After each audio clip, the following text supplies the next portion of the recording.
Bonsoir, et bien écoutez, une fois n'est pas coutume, je vais vous présenter un tarot que je viens de recevoir qui s'appelle le Tarot Noir de Justine Ternel et Mathieu Acquière. Donc il arrive dans un très gros coffret comme celui-ci. Moi je m'étais toujours dit que j'arrêterais d'acheter les tarots de Marseille parce que finalement avec le Visconti que j'ai ici et puis le Marseille traditionnel que j'ai là, je faisais un petit peu le tour de la question. Sachant que voilà, ça prêtait pas beaucoup. Enfin, on était sur du ultra traditionnel. Moi, c'est des choses qui me conviennent bien. Je trouve que pour se lâcher et aller sur de l'originalité, c'est bien de passer plutôt sur du Rider-Waite. Et puis, je suis tombé sur ces illustrations en me baladant un petit peu sur Internet. Et du coup, ça m'a pas mal plu parce que vous allez voir, moi j'ai un côté un peu conservateur, j'aime bien les choses un petit peu traditionnelles. Et là, on tombe vraiment dans l'univers du Moyen-Âge. Donc, on est vraiment dans l'univers du tarot et je trouve ça plutôt pas mal. Donc, je vais vous montrer un petit peu ce qu'on trouve dans ce coffret. Donc, on a un livre qui est très très beau, très très bonne qualité. Voici. En revanche, la particularité de ce jeu, c'est pour ça qu'il s'adresse plutôt à des gens qui connaissent déjà le tarot. Ce jeu, alors voilà, on verra les cartes après. Ce livre, pardon, chaque arcane, si vous voulez, est détaillé ici, mais on reste sur quelque chose de très historique et de très général. Donc on nous parle du tarot de Marseille, on dit que c'est un jeu de cartes qui est arrivé en France au XVe siècle, etc., etc. Vous allez avoir pour chacune, par exemple le mât, on va vous expliquer ce que c'est que cet arcane, ce que devient le personnage, etc., etc. Mais on va vous parler de ce qu'il représente, donc des marginaux qui jouent une réputation extrêmement négative. Les joueurs de tarot avec de telles cartes tentent d'approcher un monde fantasme et dangereux. Les personnages insondables comme le mât sont source d'histoire et de légende. Donc vous voyez, on n'est pas vraiment sur la signification et sur la manière d'interpréter les cartes. Ça va faire appel plutôt à vos connaissances personnelles. C'est pour ça que ce jeu-là s'adresse quand même plutôt à des gens confirmés qui savent déjà interpréter un tarot de Marseille. Vous allez voir que les illustrations sont proches de ce que vous connaissez déjà. Elles vous emmènent juste dans un univers un tout petit peu différent. En revanche, voilà, la qualité des illustrations est vraiment magnifique. Donc chaque arcane majeur est illustré avec à droite l'illustration et à gauche l'explication un petit peu historique et puis contextuelle de chaque arcane. Et ensuite, nous arrivons, voilà, 21.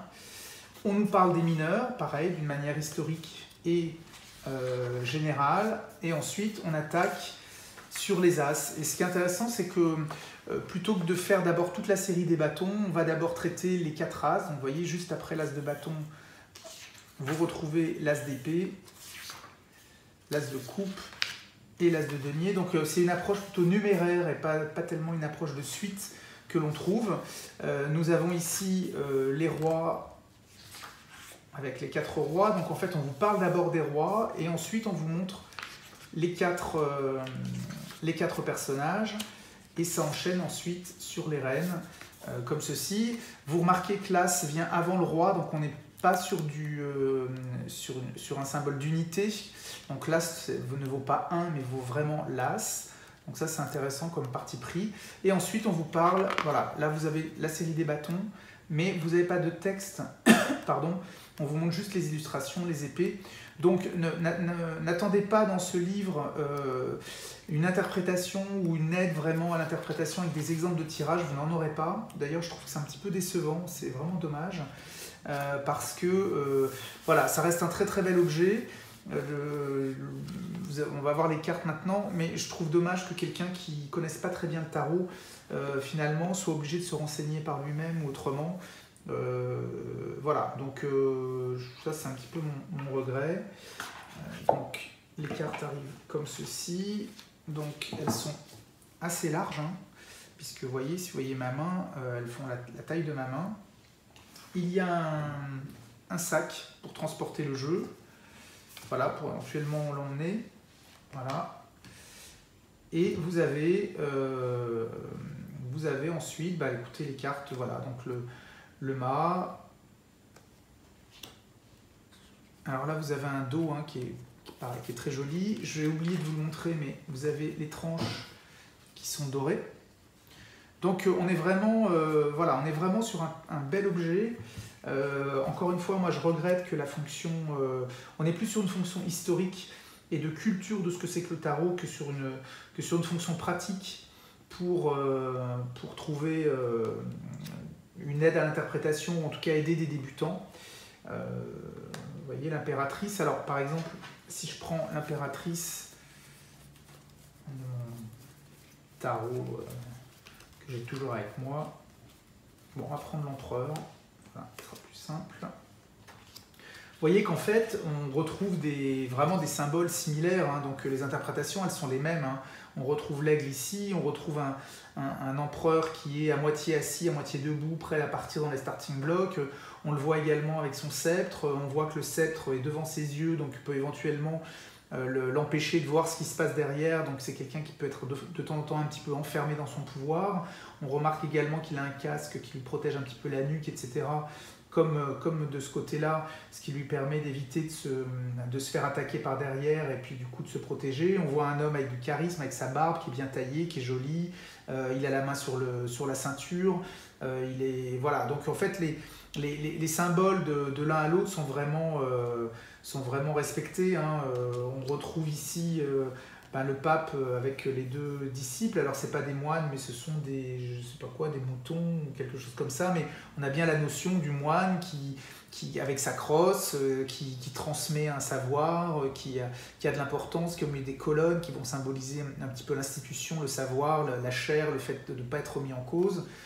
On a bien l'amoureux ici avec les deux femmes, avec celle qui est plutôt jolie, avec des grands yeux de biche et puis ses fleurs, etc. Et puis l'autre qui est un peu plus austère. Donc on retrouve vraiment les symboles que l'on a sur le tarot traditionnel. En revanche, on est dans une imagerie beaucoup plus naïve, beaucoup plus médiévale, beaucoup plus sobre aussi, avec des couleurs plus neutres. Et moi, j'ai trouvé que c'était vraiment très très beau.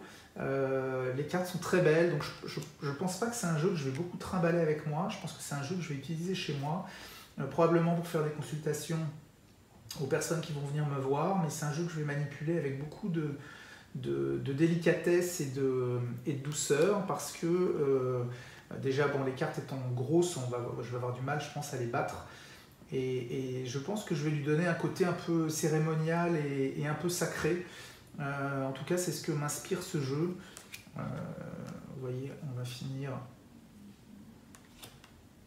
Là, on retrouve tous les symboles hein, des branches d'arbres coupées, de tout cela. Là, on a la mort. La mort, elle regarde dans l'autre sens. Mais... Là, on a pareil, hein, les deux vases qui se mélangent. Le diable, avec toujours le lien qui se fait bien entre les deux disciples. La maison Dieu, l'étoile. Donc vous voyez, on retrouve vraiment les structures de cartes sont les mêmes, les énergies sont les mêmes, les centres de gravité des cartes viennent vraiment des mêmes endroits. Le jugement, le monde, donc on a vraiment tout le monde social, tout le monde animal. Et ensuite on retrouve, vous voyez, je vais essayer de vous trouver très rapidement l'as de bâton. Où est-ce qu'il est? Non, j'ai trouvé l'as d'épée, donc vous voyez, on a voilà, donc on est vraiment, vous voyez, sur quelque chose de très très similaire. Hein, donc il n'y a pas de surprise en termes d'interprétation, donc ça c'est plutôt pas mal, ça va éviter d'apprendre plus de choses. Je vais jouer mon feignant. En revanche, voilà, après tout dépend de l'énergie, de l'envie que vous avez sur le moment, le type de calligraphie que vous avez envie de trouver. Puis voilà, on retrouve les bâtons, le 2 de denier, il est exactement le même. Voilà, on va passer rapidement aux personnages de cours maintenant, pour pouvoir vous les montrer. Donc, les épées. Et voilà, on retrouve notre valet de bâton, nos 3 valets, avec notre valet de denier qui tient son denier comme ceci. Les cavaliers. Donc vous voyez, on retrouve vraiment les mêmes symboles que ce qu'on avait avec les reines, que ce qu'on a sur le Marseille.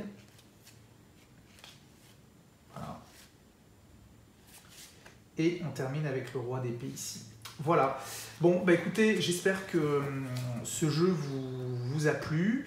J'essaierai de faire quelques petits tirages pour l'utiliser et vous le montrer plus précisément en action.